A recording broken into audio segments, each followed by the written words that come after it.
From Hemet, California, we're at AMF Hemet for the title matches of today's JBT event.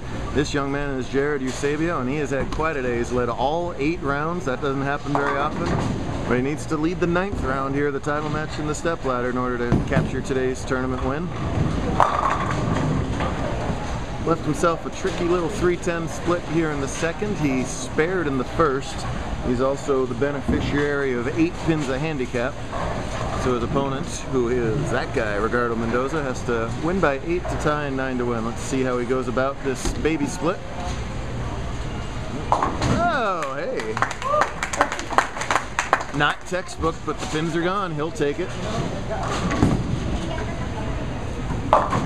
Hold on a Scorpion-ish lane pattern here. They had an older lane machine here, so they're sort of able to imitate it. A lot lower scores than yesterday. If you watched the video from yesterday, if you weren't plus 200, you weren't going to make the finals. Today, if you were plus anything, you almost made the finals. It took only plus 46 to make the top 5.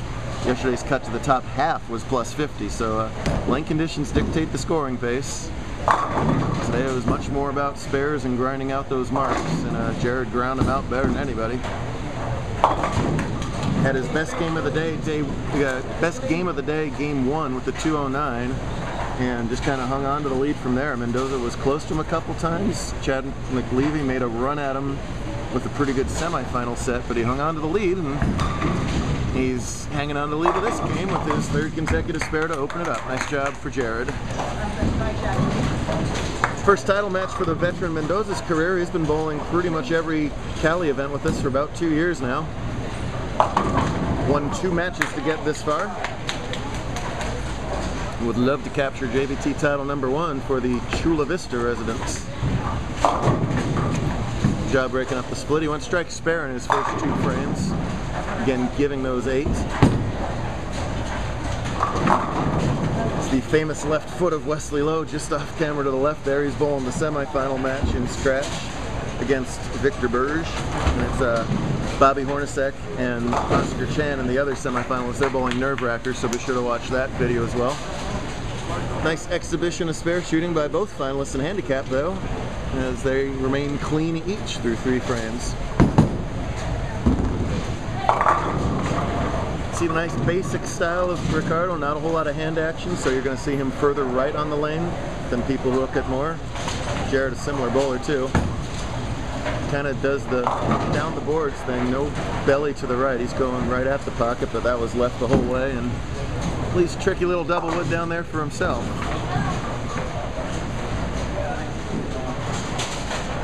Ricardo's got plenty of top 5s with us, but this is his first title match, so hard to win on tour. Tough fields, you kind of got to have everything go right, and usually a little bit of luck too to get to the title matches. He's going to miss this spare, unfortunately. So the first open of the frame of the game belongs to the guy who's giving the pins, and that facial reaction told the story there. A little bit of pressure, a little bit of disgust.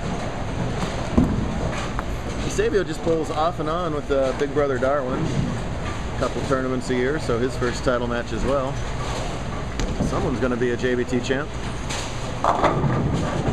Oh, wiggle pin! Wiggle more! Bad break there. I thought the 4-pin was going to fall out of that light hit, but it didn't. Makeable 5-6, 4-5 rather, just get the ball between the 2. That would excite the Eusebio clan here, anxiously watching their youngest go at it.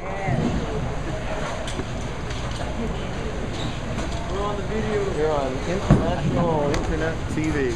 Pretty good shot here. It doesn't quite hook over, just gets the 5 out. So they're tied on the scoreboard through 4 frames, which equals an 8-pin lead for Jared. 154 entering average for Jared, and he bowled 7 of the 8 games over that average. And the key thing is he didn't have a really low game. A lot of bowlers today found 1 or 2 pairs they didn't like, and when they threw a bad game, it was a bad game. That didn't happen to Jared today.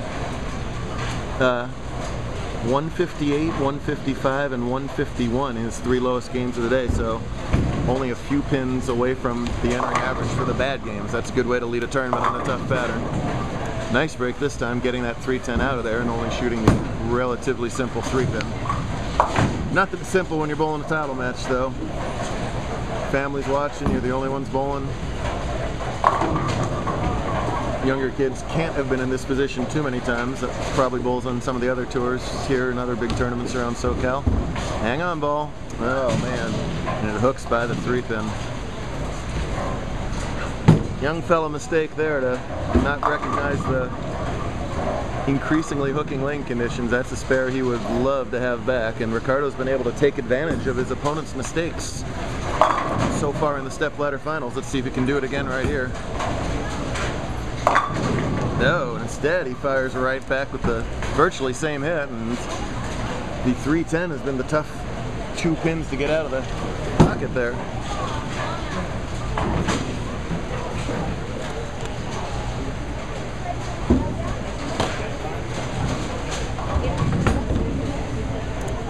Ah, brilliant job with the split conversion there from Mendoza. Well done.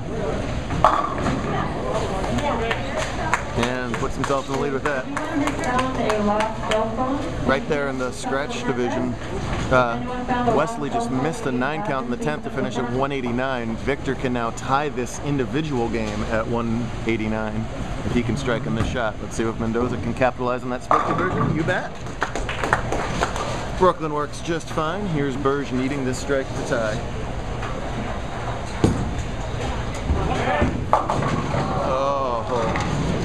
He's the hometown bowler. You hear the crowd reaction right there. That's a costly 8 count from Victor, but he still has 1 game to go to try and force a nerve-wracker. 21, please. Oh, and back-to-back trouble here for Eusebio. He makes a little adjustment, which I like, to get away with a couple of those high hits, but a little bit too much here, and we got a washout. Another makeable spare. I think it's a split, but technically if the head pin's standing, it's called a spare in bowling terms. Yeah, but it's going to hook right by it again. We're on these HPL lanes, which no matter what pattern you get out, lay out, there tends to be a lot of friction, and once the oil finally dissipates, it can get really, really grabby in the early and middle portions of the lane. Jared's hit that a couple times in a row. You can increase the ball speed, you can move further left. I don't think he wants to change balls. He said this ball has been his money ball all day long, and who can blame him? You can think that. I like the attempt there. He tried a different portion of the lane. He tried to move out and go a little harder and straighter, but that too comes up high. And there's a 610. We're talking with Chad and his dad, who finished third, saying these stepladder matches go by so fast. Imagine Jared's situation here. He's led this tournament literally from start to finish, and you only get 5 balls on each lane over here, and if the wheels start coming off, it can just pass by you in a blur. We'll see if he can regroup himself and do that. Want to see you